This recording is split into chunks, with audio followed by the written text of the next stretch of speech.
இதில் படத்தில் நடித்தவங்க யாரையுமே காணோம். ஏன்னு கேட்டேன். ரொம்ப கொட்டிட்டாங்க. ரொம்ப கொட்டிட்டீங்களா ஸ்பாட்டில்? ஏன் எல்லாரும் இதில் நடித்தவங்களாம் வரல சொல்லுங்கள். எல்லோரும் எப்படி இருந்தாலும் சம்பளம் வாங்கியிருப்பீங்க.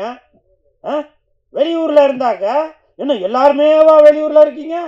ஷூட்டிங் இருந்தாக்க இப்போ ஷூட்டிங் வந்திருப்பீங்களா? ஏன் இந்த படத்திற்கு இந்த மேடமு லாவண்யா மேடம் அவர்கள் பேய்கொட்டுன்ற படத்திற்கு உடல் பொருள் ஆவி அனைத்தும் மட்டும் இல்லாமல் பணத்தையும் செலவு பண்ணி இதில் அவ்வளோ பேரை நடிக்க வச்சுருக்காங்க. அவங்க யாராச்சும் வந்திருக்கணும்ல? ஏன் வரல? இது என்னுடைய ஆதங்கம். வந்திருக்காங்க. ஆனால் போஸ்டரில் போட்டிருக்கவங்க யாரையும் காணோம். அந்த நாய் வந்திருக்கா மேடம்? பின்னாடி ஒரு நாய் ஒன்று இருக்கா, வெள்ளை கலர். அது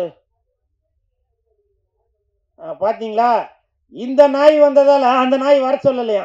அதானே மேடம் சொல்கிறீங்க? இல்லை மேடம், பரவாயில்ல மேடம். இந்த நாய் நன்றி உள்ள நாய். இந்த நாய் பாசமான நாய். புரியுதுங்களா? இந்த படத்தில் நடிக்காட்டியும் வாலாட்டிக்கிட்டு வந்திருக்க இந்த நாய் எப்பவுமே பாசமும் நேசமும் சினிமாவுக்காக உடல் பொருள் ஆவியும் அனைத்தையும் கொடுக்கறதா இந்த நாய். கூல் சுரேஷ் என்ற அந்த நாய். புரியுதுங்களா? கமெண்ட்ல இப்போ உங்களுக்கே க்ளூ கொடுத்துட்டேன்னு நினைக்கிறேன். இந்த நாய் எதுக்கு கத்தினே இருக்கிறான் அப்படின்னு, இல்லையா? பார்த்தீங்களா? என்ன பிரீடா? எப்பா நான் அதையும் க்ளூ கொடுக்குறேன். டாபர்மேன் சந்தோஷமா? இல்லை ராஜபாளையம் நல்லா வீரமா வைக்கலாமா? இப்படி நீங்களே எந்த நாய் வேணும். ஆனால் நாய் என்பது நன்றி உள்ளது. உங்களுடைய வீட்டை எப்படி பாதுகாத்துட்டு இருக்கோ அதே மாதிரி தான் இன்னைக்கு சினிமா இண்டஸ்ட்ரியில வெள்ளிக்கிழமை ஆனாக்க தியேட்டர்ல போய் மக்கள் வரவேற்கிறதுக்காக பாதுகாத்துட்டு இருக்கதான் இந்த கூல் சுரேஷ் என்ற நாய். அது இந்த படத்தோட பேய். புரியுதா?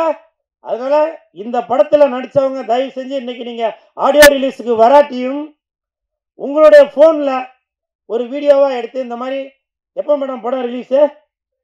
வருகின்ற 21ஆம் தேதி, மார்ச் 21ஆம் தேதி உலகமெங்கும் ரிலீஸ் ஆகிற இந்த பேய்கொட்டுன்ற படத்தில் நடித்தவங்க தயவு செஞ்சு நீங்கள் வந்து ஒரு செல்ஃபியில் ஒரு வீடியோவாக எடுத்து இந்த படத்தை வந்து பாருங்க அப்படின்னு சொல்லுங்க. நீங்களும் படம் பார்க்கறதுக்கு தேட்டருக்கு வாங்க. சரிங்களா? நீங்கள் சொன்னால் சரிதாங்க.